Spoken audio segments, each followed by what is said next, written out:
Amy from VPOL. Thanks for joining us today. I'll be taking you through how to ace a video interview. I'm just going to wait a couple of minutes while a few more people start joining in, or maybe one more minute, and then we'll get going.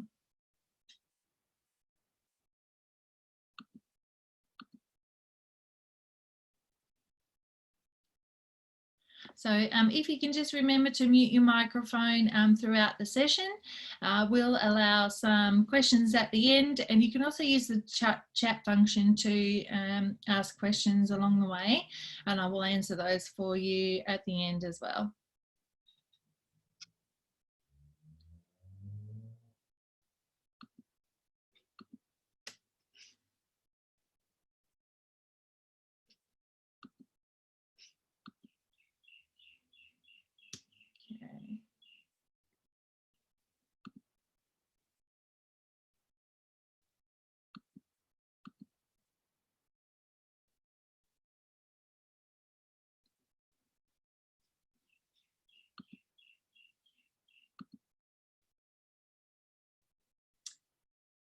There's quite a few students, Hina. I just got your message there. I think there's 33 people on the call so far. So we're just making sure most people are in the session and sort of joining up rapidly as we speak, and then I'll get started.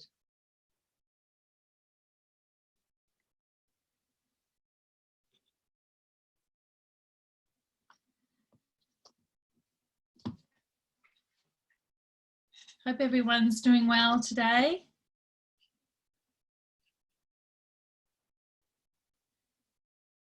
It's just like a video interview. You can't hear anyone talk back. Yeah, it is nice weather, especially, well, I'm actually in Melbourne, and it's been very cloudy and cold and rainy, and today we've got a beautiful sunny day, so I'm super pleased. Session should only take about half an hour, depending on how many questions you have at the end. All right, I think I'm going to get started now. The numbers seem to be coming through, slowing down. So let's get started, and if people join in, they can join in when they can. So again, I'm Amy. I'm from VPOL. I'm from the video interviewing company that most of you will probably come across at some point in your job search.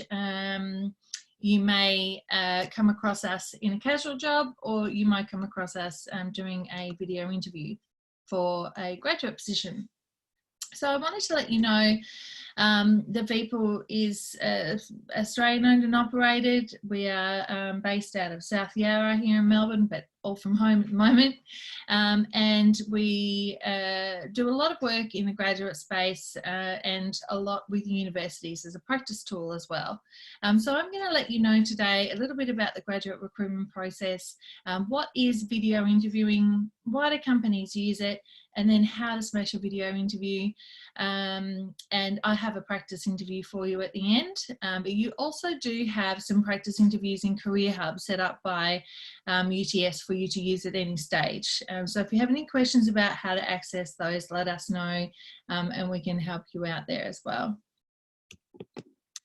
So just to give you a little bit more of an idea about graduate programs in general, it is really worthwhile you networking as much as you can. And I know that's a little bit harder when we're all online at the moment and not face to face.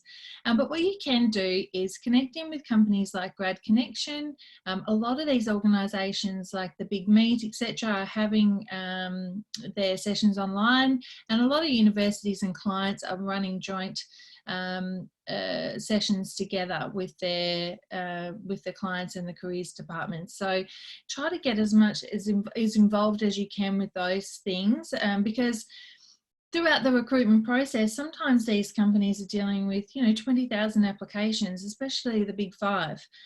So when it comes to reviewing your video interview, it's great if they've already met you before or they've had a connection with you at some point. You can also connect with them on LinkedIn, but just remember to make sure that LinkedIn connection is meaningful. Write to them with something that has purpose. So for example, if you're really interested in working for a particular organisation and maybe a particular stream of that organisation, then have a look on LinkedIn, find out who the decision makers are or the hiring managers are, the project leads, and ask to follow them because you're interested in a particular project that they're working on, for example. It is really important to have done your research on the client and where you can have networked with them. I think that will help you a great deal along your journey.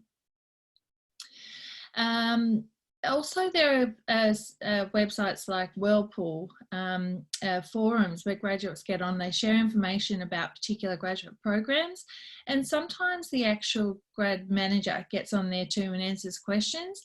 So if you have any questions about the way they're going to be doing their video interviews at that time, or whether they've changed their recruitment process because of coronavirus, then you know, that's a good way to connect with them. How the process typically works and where video interview normally fits in is online application first, a resume screen if the company is actually doing a resume screen, and then video interview. Sometimes organisations, and some of the big ones, will go straight from application form to video interview, and they'll go back and review your resume after if you pass their psychometric stages and their video interview stage. Don't be too scared of the cognitive assessments as well and the psychometric assessments. They're really designed to make sure that you'll be a good fit for the organisation for your sake and for theirs. So, you know, perhaps, for example, you fill out the psychometric assessment and you don't really like working in teams, and this role will involve a lot of work with teams, then it's not going to be the right fit for you or the client. So that's why these things are there, and there's really no right or wrong answer. So try as much as you can through the recruitment process to be as authentic as you can and not to try to trick the system. Okay, so the way the video interviews work is that they're set up online. A client will design a video interview the way they want. They will ask whatever questions they like, and they will set it up so that they have a review time, how long they're going to give you to review the question, and an answer time, how long they'll give you to answer the question. They may ask you to answer the question in video format, or they might also ask you to answer the question in text or essay format. You'll find more of the government graduate positions will be more likely to use that essay function. There's not as many corporate clients using that. But if so, they usually give you, you know, around half an hour or longer to respond to those. Text questions might be more used in the casual space where it's a very basic question. They need to know like your availability or whether you've got work rights in Australia, and that will allow them to quickly get an answer with that one without having to watch a video of someone talking through a basic answer. Once you have received your invitation via email, you'll log on to the VPOOL system or whatever video interview platform the client is using, and you will get a rundown of what to expect, how many questions might be there, and how long they go for, and then you'll answer those online via either your mobile device or your computer. And then once you've submitted your video interview, the client will be able to log on and review that. They will use their own scoring guides to measure how you've addressed those questions against the competency frameworks that they're looking for. And then they will shortlist you through to the next stage. So every client might do it slightly differently, but majority have, you know, similar sort of questions and structure, which I'll take you through as well. Just to give you a bit of an idea about the growth of video interviewing, last year 60% of graduate employers used video interviewing. If you consider that we've got coronavirus this year, it's probably more likely 80. So if you're going for a grad program, you're likely to come across a video interview. Even some casual employers. We work with Coles, Woolworths, Aldi, village cinemas, you know, lots of jobs that you might do, grilled, while you're studying, they also use video interviews. So the best way to get good at a video interview is to practice. And results from the system do suggest that that by your third video interview, you usually score higher than your first video interview. So it's definitely worthwhile taking up the options that UTS have given you to practice various video interviews. The reason why you get better is because you get more natural at using your examples to answer questions, and you also get much more comfortable with the technology and talking back to yourself, which can be a little bit awkward. So just to give you a rough idea, most of the graduate employers ask no more than 4 questions. And the average time it usually takes to complete an interview is around 10 to 15 minutes. The system has some built-in sort of technical checking pop-ups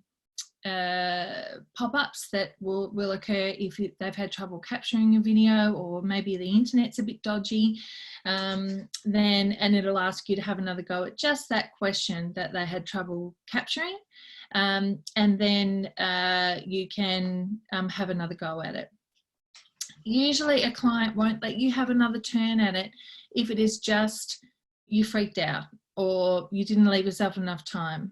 So make sure that you leave yourself plenty of time to do the video interview, and just remember that everybody's going through the same process as you. The beauty of video interview is that everyone's getting asked the same questions at the same time, and they have the same amount of time to answer.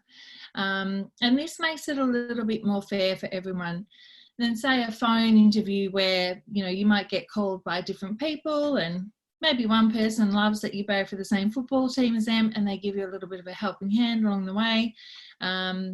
With video, it is the same for everyone, and they can also review multiple raters can review your video interview.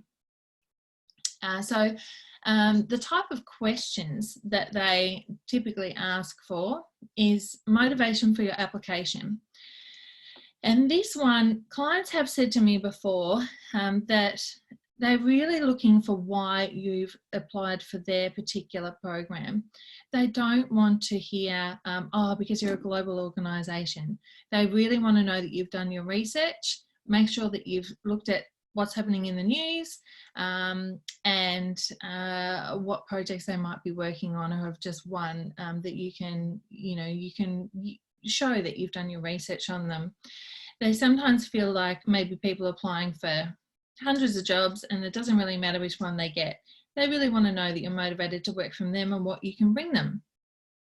At the time of the video interview, they already know that you are smart. You've got a degree, or you're studying at university. They know you're smart enough to work there.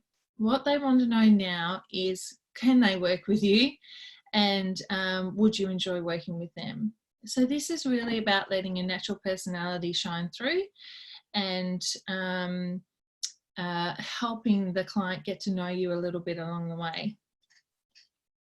They also want to know about the things that make you uniquely interesting. So again, because they know you're already smart, they might want to know things about your extracurricular activities. So share with them if you volunteer, or you're part of a committee, or maybe you care for someone, or work 2 part-time jobs. All of these things are really interesting, and they show something about your personality or your drive, or your ability to work with teams. So definitely include that when you introduce yourself. The behavioural interview questions that they normally ask are usually based on a couple of key things, and one particular one that is popular at the moment is ability to deal with change, and your resilience for change, and your problem solving ability. But also most commonly they'll ask you about teamwork, and your communication skills, dealing with conflict, that sort of thing. Best way to prepare for behavioural interview questions is to use the STAR methodology. I won't go into detail about that now, but you can certainly Google STAR, or I'm sure UTS have some information on that for you as well. But that is a very structured way of preparing and responding for behavioural interview questions. Use a variety of examples that you can pull from. But my biggest tip for you would be not to write down answers and post them on the wall behind your computer screen, because they'll be able to tell that you're writing. That you're reading, and it makes you a little bit more robotic. So whilst it's good to prepare and have some examples, maybe some dot points written down that you can refer to if that question comes up, don't fall into the trap of writing the answers behind your screen and reading them, because you could end up answering the questions that you want to answer rather than the questions that are being asked of you. So yeah, keep as authentic as you can. And I know it's awkward to think on the spot, but everyone's in the same position as you. Okay. So yeah, as I said before, really clients aren't trying to trick you by doing a video interview, make it hard as they can. The reason why they use video interviews is because they want to snap up your talent faster than anybody else. And it takes too long to phone screen 10,000 people or 500 people even. What they want to do is move you through the process as quickly as they can. So that is why clients build, automated things into their application forms, do psychometric testing, and then video interviews, because they're valid and reliable ways of assessing who might be, successful on the job. And they want to snap up your great talent before anybody else does. So if you're a very big organisation that gets thousands and thousands of applications, they're very likely to do a video interview. The smaller ones maybe have the time because they have less volume to get through. But certainly a large organisation will do a video interview to speed that process up. You can usually review around 10 videos in the time that you could do 3 phone interviews, or maybe 1 face-to-face interview. The other thing is that it's legally defensible. They have multiple reviewers, usually a mix of male and female, watching the videos, and a scoring guide to refer to, so that they're not sort of using unconscious bias to assess whether someone would be suitable for the role. There's also discrepancy flags in the system. So if one person rates you a 2 and another one rates you a 5, the system will flag that and say, hang on a minute.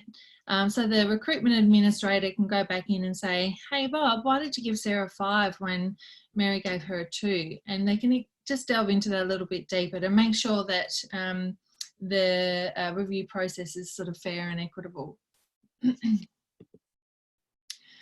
Just to give you an idea of, I guess, VPOL's market share and the type of clients that we're working with, this is just a sample of them. We have over 200 active clients really at any given time. So if you're applying for a job with any of these ones, then you're likely to come across a video interview. You can contact me if you have any questions. Obviously, I can't share the questions that they ask, but I can probably give you a little bit more insight about what they look for. And I have a little video here that I'm going to show you some tips on as well. So I'll play that for you in a minute. But I guess just some general tips. Presenting yourself. Make sure that you look neat and tidy. If you're unsure what to wear, think of the dress code that would be at that organisation. And if you're not sure of the dress code, you can ask the recruiter if you like. But it's nice to look the part that you're going to be if you were to get a job there.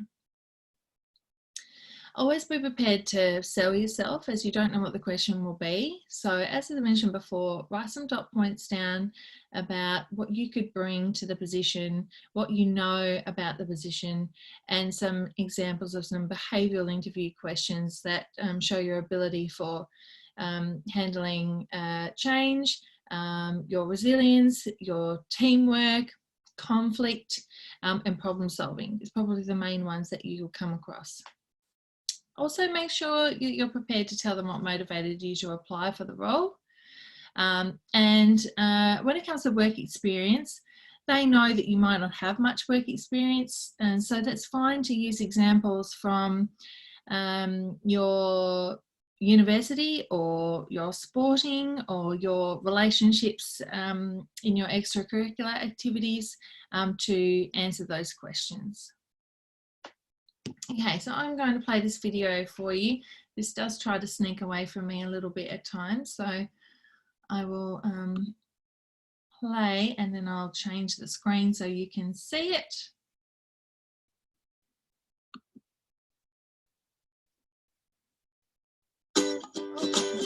It does play automatically. Okay.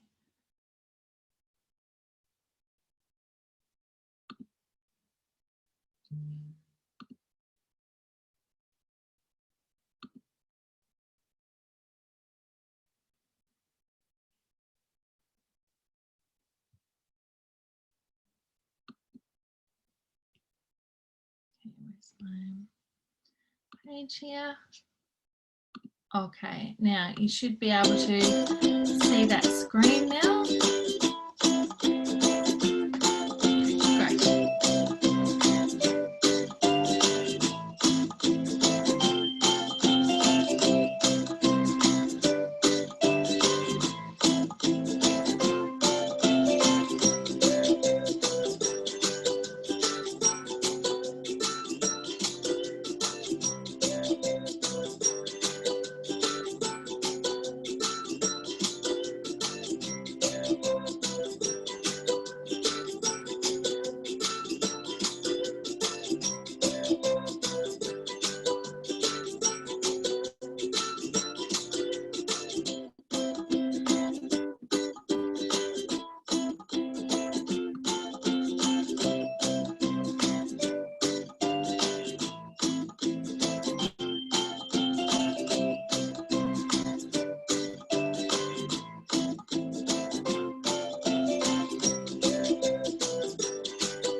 Okay, so I'll come back to the presentation screen here for you.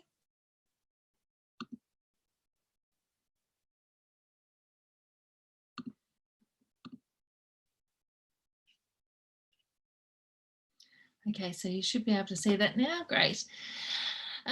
So yeah, just a couple of things in there. It is really important to tell your household that you're going to be doing a video interview and letting them know not to distract you. You can, we have had people who've, oh, the smoke alarm's gone off or the cat's jumped on their laptop and they've asked to have another turn at the video interview. And if it's reasonable, sometimes the client will allow you to do so. But if you know, they don't think that it's fair, everyone should have the same go at it, then they may not give you another opportunity. So just be prepared for that. During the interview as well, sometimes clients will allow the settings so that you can actually re-record the question if you're not happy with your first take. But often they won't allow that either because they just want to hear your first, you know, authentic answer to the question. in there it said to have a think about lighting and things as well. So obviously in this room in the afternoon you can see all the lighters on my face. Ideally, I think if I was doing a video interview I would do it in the morning when the light's not shining on me, and just be aware of what is in the background, how many that your room is clean if you're in the room, and yeah, because nobody needs to see a dirty unmade bed and clothes all over the place. It does say a lot about you, and keep it as simple as possible. You want them to be focusing on you and not getting distracted on what's in the room around you. Okay. So lastly, if you're having trouble through the video interview process, you can use the chat box on the VPOL system while you're in there. That is actually the live chat with the team. They will get back to you within around half an hour during business hours. So again, it's best to do it during business hours. And outside of business hours, it may take up to 4 hours. So make sure that you give yourself plenty of time. If you have any special circumstances or maybe a disability and you need that to be taken into consideration, please let us know. I have attended many diversity inclusion graduate seminars, and clients, a lot of them are measuring themselves on how their recruitment process is inclusive for all different types of people and disabilities. If you could do the job, then you should be able to get through the recruitment process. And if you think the recruitment process unfairly pushes you out of the running for the role, then please contact the recruitment team or ourselves, and we will have a discussion with them. For example, we have increased the review time for people who've got dyslexia, for example, or we had someone with Asperger's who preferred to respond in writing. So we have been able to adjust video interviews to accommodate people so they can get through the process fairly. So feel free to contact us in regards to that as well. So lastly, I've set up this practice video interview for you. You can scan the QR code below or follow the link. But again, you've got a lot on your Career Hub website that you can use to practice. So I really do encourage you to practice as many times as you can to increase your chances of scoring highly. And what I'm going to do is have a look now at the questions that you guys may have thrown at me in the meantime while I've been reviewing. So I'll just pop up here, Q&A. Got one here. Feel free to send me some more questions through. Okay, this little text box here. There's one question from Joshua Emmy. Yes. And he's asking, a lot of these companies, the ones that you showed the list of, receive thousands of applications, and naturally majority of students won't receive an offer. But what is your recommendation for searching for employment after graduation, the best alternative and options? Alternative options to graduate programs? For searching for employment after graduation, yeah. Well, I guess I am not a careers advisor, but I think, from my experience, it's best to really research where you would like to work, the kind of job that you can see yourself working in and would be interested in, and then research them and try to put yourself forward to the decision makers. And I guess keeping your eye out for particular projects that might be going on that you're interested in. But the careers advisory team might be better placed to answer that one for you, because I'm more focused on the video interview process as such. Thank you, Emmy. There's another question from Lance on what is your recommendation on the kind of questions students should prepare for if they are preparing for an interview or for a scholarship? For a scholarship? For university? Sorry, again, for Yes, okay. for a university. So again, not really familiar with the scholarship process for universities, but for positions, usually, and I'm sure probably very similar, is they'll want to know why you're particularly motivated to work for that or apply for that particular position or scholarship, internship, apprenticeship examples, and what you can bring. And a little bit about yourself will always be asked. And then depending on the role, some roles will ask for more technical questions that they want to know that you have the expertise required for that position. And then the rest will be behavioural interview questions. So they're trying to get an indication of how you might behave in a particular scenario. So if there's conflict, how will you handle that conflict? If there is a problem to solve, how does your brain work to work through that question? Those sorts of things. Thank you, Amy. There's another question from Tony. What are the most common issues when applicants use video interviewing?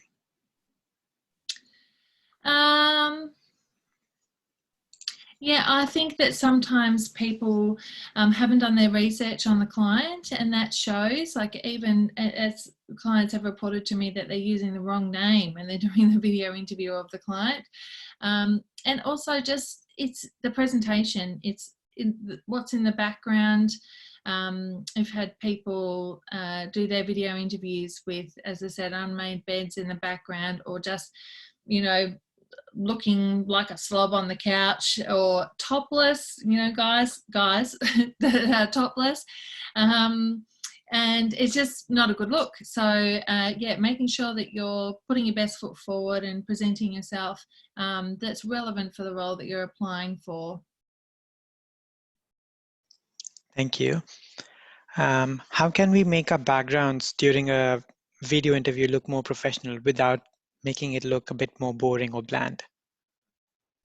Well, I guess some things, some applications now allow for a background, but video interviewing, we don't have any fancy backgrounds for you to put behind you. So just find somewhere that you know, doesn't have a whole heap of toys or gadgets behind you, and you know, fairly plain background is ideal.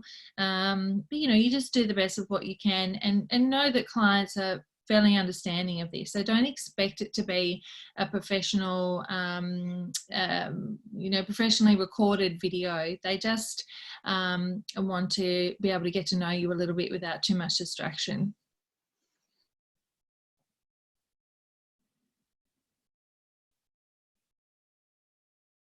Sorry, what are some of the common successful attributions that employees reported on from their applicants in a video interview?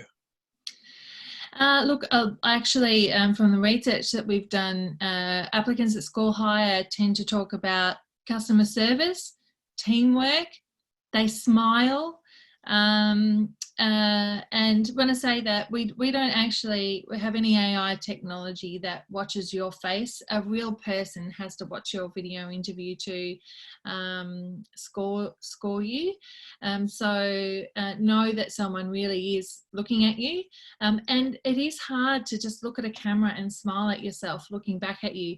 So feel free to put, like, you know, a little picture next to your webcam of someone friendly that you can smile at, because it does make a real difference to them. They're watching hundreds of videos, and when they see someone smiling at them with a bit of energy and a bit of passion about why they're applying, it really stands out. So I would say, you know, just there's no right or wrong answer as such.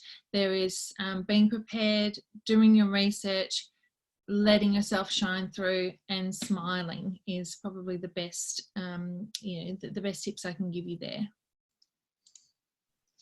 Thank you. And could you elaborate on some of the technical questions that are quite common? It really depends on the position, but say, for example, in the engineering space, I've seen someone put a diagram up and ask them to explain that diagram. I have seen finance companies ask a particular question about a legislation regarding superannuation. Yeah, they might come up when it comes to that type of thing. And if you've been studying that particular area, then you're likely to know the answer to that. But yeah, they're not as common as the general questions. Do they ever ask math questions? Not really. I haven't seen many math questions in a video interview, but because they're usually measured at different stages, and that might be covered off by a cognitive assessment, which is usually verbal, numerical, and abstract reasoning abilities. So they wouldn't normally be covered off in a video interview. Video interview is more about your soft skills and your ability to fit in. Okay, good to know. Vikesh is asking if you do recruitment for roles that aren't grad positions in the data analytics field. Possibly. I am not sure about all the roles in the system. We certainly do a lot of positions that aren't graduate.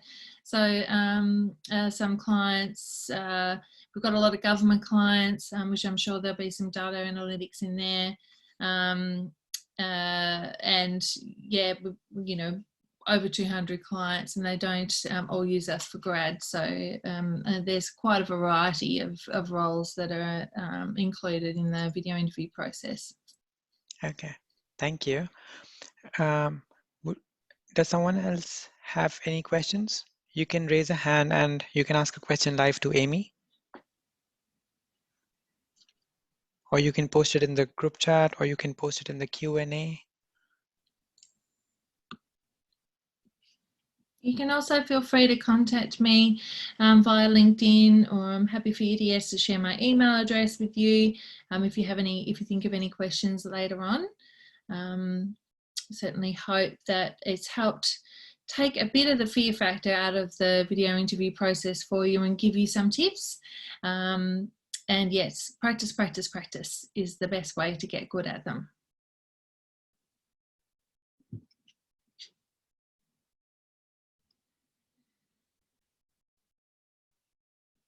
Any more questions? I think that might be just about it. Yeah, we've got a new question. Is the online assessment process more important than the actual physical interview? I wouldn't say that it's more important, but I guess if you don't make it through the online assessment, then you're not going to be able to get to the face-to-face. With the results, okay, with group assessment and face-to-face assessment, sometimes organisations do the whole process slightly differently. So some organisations will have a knockout process. So if you don't make it through the application form stage, you don't get through to the next stage. If you don't score high, a close enough match on the psychometric assessment, then you won't go through to video interview. But some organisations, and particularly in the government space, will do, you go through every process, and then at the end they sort of tally up how you've scored against their competencies that they're measuring. So that might be ability to problem solve, teamwork, displays customer service skills, etc. And they will weigh all of those elements. Will have a weighting, and then they'll make an overall decision on their shortlist. But commonly they are knockout stages, or they might look at only one or two of those in conjunction, and then you know, take a shortlist through from there. But yeah, every company would weigh that slightly differently, I guess, depending on what's most important to them in hiring you. And feel free to ask them, or have a look at their careers pages or on Grad Connection. or just contact the recruitment team and have a look at their values. Normally people will ask questions that are related to the values of the organisation. So yeah, do your research on the company, and that should give you a bit more insight as to what the interview process might be like. I see another question there. What is a psychometric test? Psychometric tests are things such as there's usually either cognitive assessment, which is usually testing your ability to communicate verbally, which I'm having trouble with now, your numerical ability. So if that's required for your role, they might check what you're like at interpreting numbers. And there's also abstract reasoning. Abstract reasoning is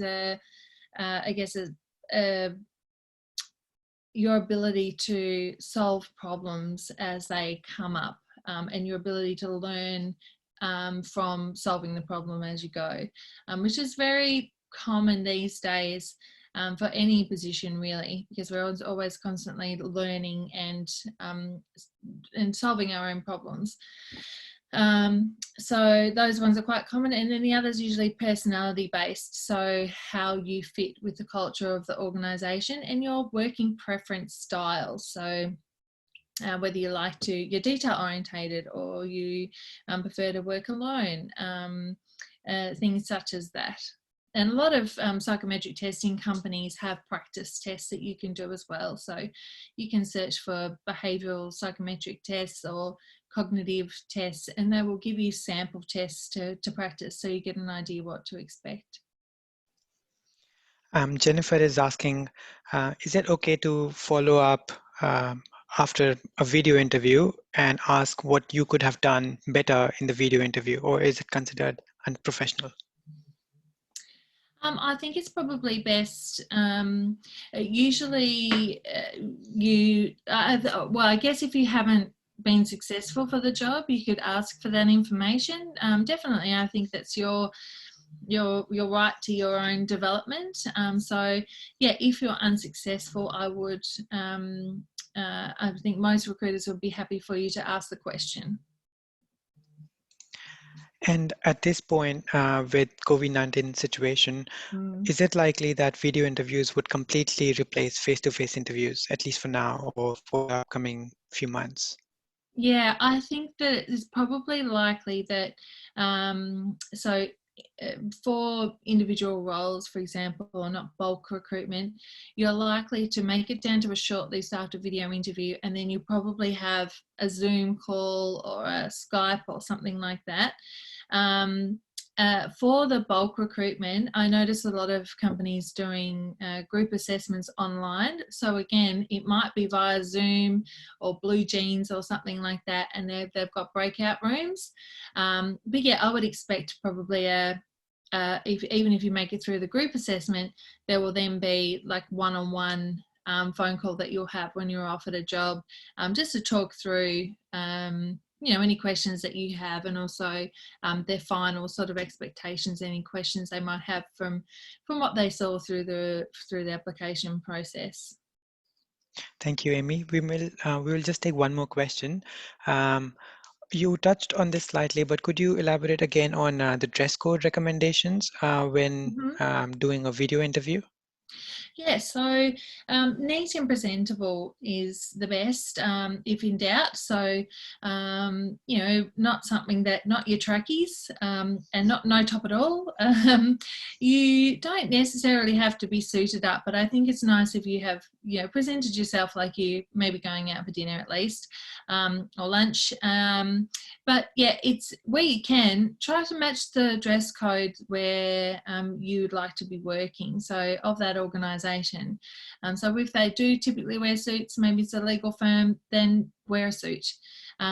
If they're probably more like a VPL where we're sort of smart casual, then it's okay to dress like that as well. But just as long as you're not sort of, we've had people just sitting on the couch, holding their phone in their tracky bums, and it's just doesn't show much effort, and that makes a difference. Thank you. I think this is the end of all the questions we have so far. But thank you, Amy, for running this session for UTS students. We really appreciate you taking the time and giving all the advice for video interviews. No worries. I hope it was useful for you all. And yes, feel free to link in with me as well on LinkedIn. Okay. Thank you. Thank you, All everyone, right. for coming to today's session. Thanks very much. See you all. Good luck.